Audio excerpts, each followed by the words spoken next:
walking. Fall Guys' most used skill. It is simply faster and more flexible than alternatives. But can you win without using the skill once, without taking a single step? I wanted to find out, and at the end of this walker's journey, I was clicks away from giving up. But then, something I had never seen before happened. If we can't walk, how do we move? By jumping. However, this causes problems. As mentioned, you're slower and can't change directions quickly. Inclines turn into walls. If you stop jumping, you lose. If someone walks into you, you lose. If you stumble, you lose. And if you blink, you also lose. Actually, the last one, like in most things, failure always comes before success. Unfortunately, failing a lot in Fall Guys doesn't guarantee winning. And there was one type of map I couldn't beat, no matter what. Sliding maps. You're too slow if you keep spamming jump, so you have to slide. But the moment you stop sliding, you need to instantly press jump, or you lose. And I just wasn't quick enough. But with some luck, I reached the final, and walked, not once, but twice. So yeah, if you were wondering why I'm always jumping, that's why. If you don't spam jump constantly, messing up is almost guaranteed. But things quickly went uphill, and through my great gameplay, surviving the early rounds was practically guaranteed, for the most part at least. There was only one obstacle left, and in most runs. Survival rounds. You either race to get your package before your space mailman runs off, get thrown into Jurassic Park, or run away from a fan.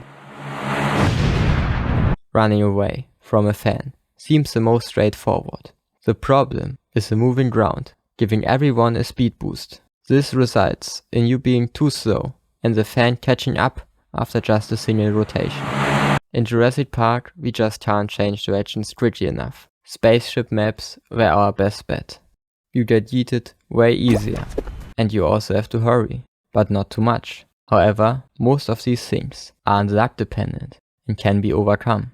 After an unfortunate lily leapers and some bouncing, I survived Fall Guys by jumping on the head of beans, not once, but twice, and barely avoided the fan. Then I did a head skip again, in leading light, but still failed.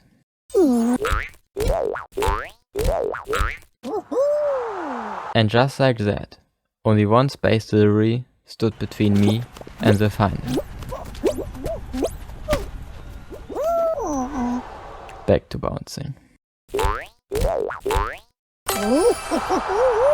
Party Promenade was up, and I got a rotate, thingy skip, but got stuck on an incline, yet managed to get up and qualify. Jump Club seems like a free win, but it is not. The big beam can and will ruin your life.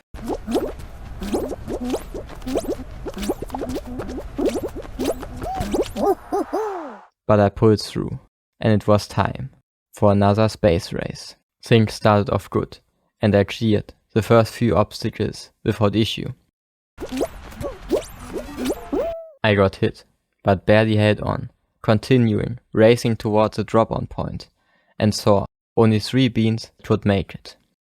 Now, there was only one obstacle left, one final incline. I had to quickly decide whether to risk riding the spaceship to the end or hope that I could climb the hexatile ramp. In the end, I chose to trust in the ability that carried me this far. My jump. And my Fall Guy didn't disappoint.